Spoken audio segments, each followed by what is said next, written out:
infrastructure effects. Okay, cascading disruption or arrest of the functions of critical infrastructure or key assets through direct attack on critical node systems or functions. What in the world does that mean? Imagine that I have a water system, and this is the plant. In the plant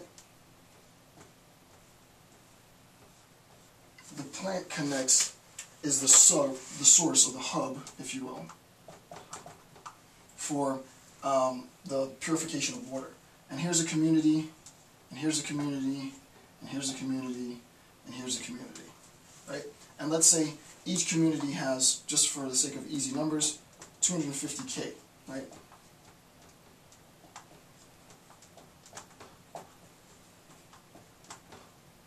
For a total community that's supplied by this plant of 1 million people.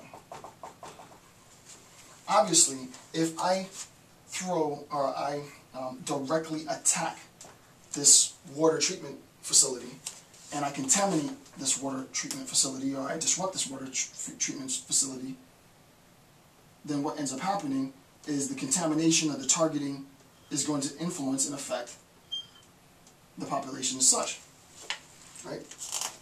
Now, you should have a direct understanding. Rather than targeting a particular home or a particular community, I target the hub, and insofar as I target the hub, I affect the total population. So, a direct infrastructure effect, this comes again from the National Strategy for the Physical Protection of Critical Infrastructure and Key Assets. Cascading disruption, because of this, cascading disruption, or arrest of the functions of critical, this being critical, this would be critical infrastructures, this whole thing,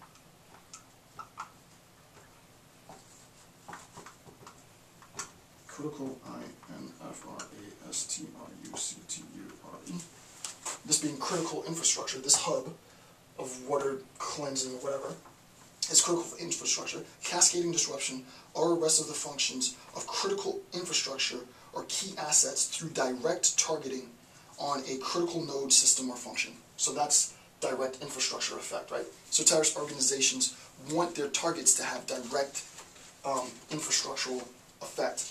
What they do then is they select targets that will have critical disruptions in which this domino effect, this cascading effect of destruction unfolds. And this is, again, what Alperin's discussing in the book.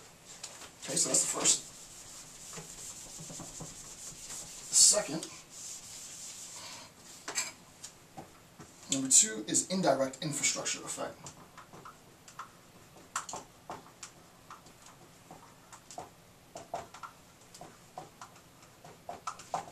Second is indirect infrastructure effect, cascading disruption and financial consequence for government, society, economy through public and private sector reactions to the attack. Cascading disruption of financial.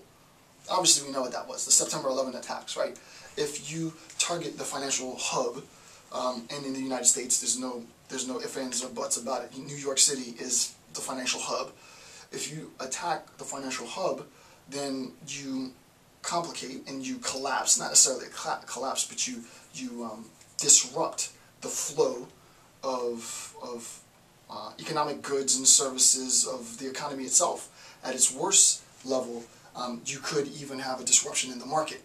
And the market closed, right? The market effectively, right after September 11th, collapsed, essentially, right? The show has to continue, but you can see how indirect infrastructure attack is that I'm attacking the infrastructure, and I'm not directly attacking the infrastructure to create this cascading effect because of the service or the function that the infrastructure provides. I'm attacking the infrastructure, like the World Trade Center, not because I want to necessarily blow up the building, but I recognize that insofar as I attack the infrastructure, I get to attack what I really want, the real target, which is the financial substrate, the financial basis, right? So it's an indirect infrastructural attack, September 11th being the canonical example. And lastly, number 3, exploitation of infrastructure, E-X-P-L-O-I-T, exploitation of Exploitation of infrastructure, exploitation of elements of a particular infrastructure to disrupt or destroy the target, right? Exploitation of elements of a particular infrastructure to disrupt or destroy another target. I need to think of an example of this. I know what it means, but exploitation of elements of a particular infrastructure to disrupt or destroy another. I can't really think of an example of this third exploitation of infrastructure aside from it would be a distraction, right? Exploitation of elements of a particular infrastructure to disrupt or destroy another target. I might attack a small building to get emergency services to attend to this attack. It might be a significant building or a significant structure to get them to attend to that attack and then really target my true target. I'm not sure that my account is actually correct on the exploitation of infrastructure. I have to put a note to myself to give an example, and I'll provide the example after I finish and I'm editing the video and such. Okay, so we know the three various forms. Direct infrastructure effect: you attack the infrastructure so that you seize its function, and insofar as the function is specifically of the infrastructure seized, that directly affects whatever it was that thing did. If you target the light, if you target a nuclear plant, if you target light production, if you target water facilities, if you target so on and so forth, it directly affects the function. Indirect, we target the infrastructure, but it's not necessarily the destruction of the infrastructure that at its heart. It is the systemic effect that results from the destruction of the infrastructure. That is the goal, which is the goal of the September 11th attack, and exploitation of the infrastructure. I would imagine sort of distractive infrastructural abuse, where you targeted an infrastructure so that attention is focused on that infrastructure, and then you can direct all of your attention on the real target. But I'm not certain. Exploitation of the elements of a particular infrastructure to disrupt or destroy another target. I'll have to get clarification myself on that. Next is ensure continuity of governments, communications, and operations. I'm not going to talk about that. Next in this is number 3 still, is improve cybersecurity, right? We need to improve, obviously.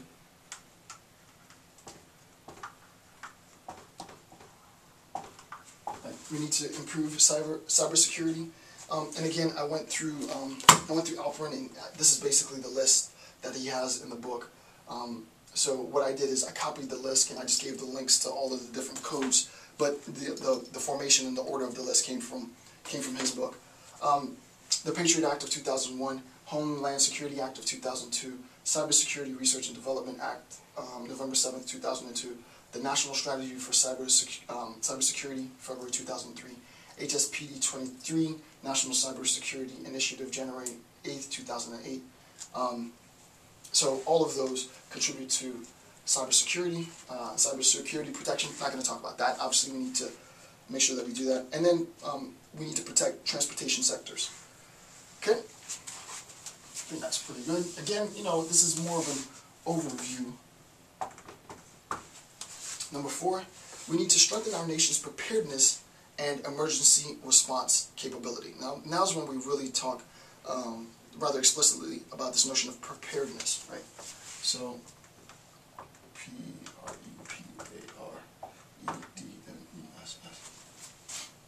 Preparedness. Preparedness. And response capability. We need to talk about preparedness. And Alperin, in his book, uses the phrase a culture of preparedness. And I thought that was really well said, right? We need to, and I agree with him totally, we need to create a culture of preparedness. And the example that I gave was me living in the state of Florida. There is a culture of preparedness for hurricanes. Everybody in Florida, in the state of Florida, has in some sense been affected by one or several hurricanes to greater or lesser degrees. I have been affected personally by at least 3 or 4 of them. Lost property, lost, floods. I mean, we all have, in some sense in Florida, if you've lived here for any significant amount of time, been affected by hurricanes. Since we've been affected by hurricanes, we're eager to make sure that we're prepared. So once hurricane season starts, and we know that it lasts until November, well, you have to make sure that you're stocked up. We're not living in fear, but once it happens, we know what we need to do. Similarly,